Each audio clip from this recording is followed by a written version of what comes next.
안녕하세요. 법무법인 파트원의 최용준 변호사입니다. 네, 그럼 변호사님 이 네.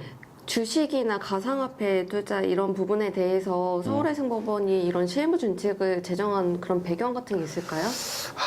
배경이라. 사실 이제 우리가 알고 있는 어떤 법이나 시행령 이런 게 개정되면 그 입법 취지나 제정 또는 개정 이유가 나오는데 솔직히 말씀드려서 이 실무준칙에 그런 것까지 나오는지 모르겠어요. 근데 그렇기 때문에 이거는 그냥 도산 사건을 좀 전문으로 하는 제 그냥 개인적인 사견을 말씀드리면 사실 이제 지금 어떤 뭐 시장 경제, 특히 부동산의 실물 가치나 이런 것들이 워낙 고가가 돼서 특히 청년, 여기서 청년이라고 하면 뭐 거의 뭐 30대에서 40대 청장년층을 다 아우르는 개념인데 이런 분들이 뭔가 어떤 소위 말하는 내 집 마련이나 어떤 자산을 축적하는 게 있어서 가장 매력적인 요인이 사실 주식 또는 그리고 최근 몇 년 사이에 불거진 이런 가상화폐 투자가 아닌가 해요.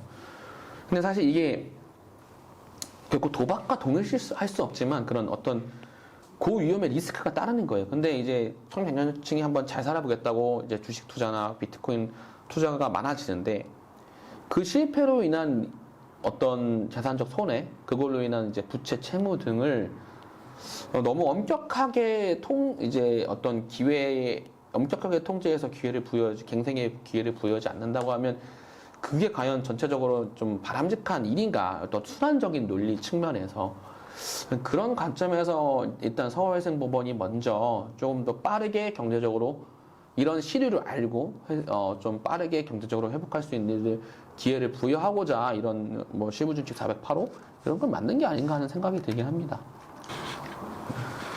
네, 변호사님 그럼 네. 말씀하신 그런 결격 사유에 해당이 되지 않는다면 네. 청년 채무자들은 기간을 조금 단축해 볼 수 있겠네요. 할 수 있죠. 이게 이제 저희 사무실 경험을 기준으로 말씀드리면요. 보통 이제 서울해상법원에서 이제 만 29세 이하의 좀 청년층 분들께서 개인회생 개시 신청을 넣으면 저희 같은 경우는 대부분 법원에서 먼저 이제 보전 권고가 내려와요. 그래서 제가 그 보전 권고 내용을 하나 좀 읽어드릴게요. 화면에 띄워드리고 이게 뭐 어떤 개인정보 같은 건 전혀 없으니까 편하게 보셔도 돼요.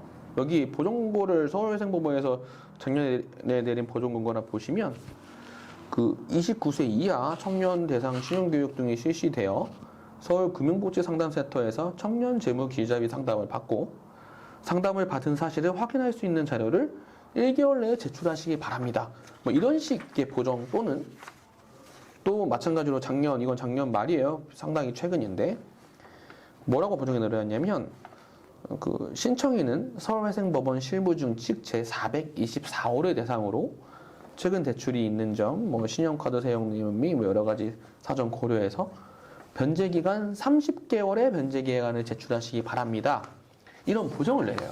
이 말인즉슨 뭐냐면 조금 전에 그 실무준칙 424호에 대해서 말씀드렸는데 이 내용이 뭐냐면 서울해상법원에서 기본은 36개월이 최단기간인데 그 예외로 둘 수 있는 경우에 대해서 정하고 있는 이 내용이 바로 실무준칙 424호예요. 그래서 다시 정리해서 말씀드리면 서울해상법원에서는 만 29세 이하의 분들이 청년분들이 신청하시면 이분이 우리 그 실무준칙에 해당이 되는 분들이네.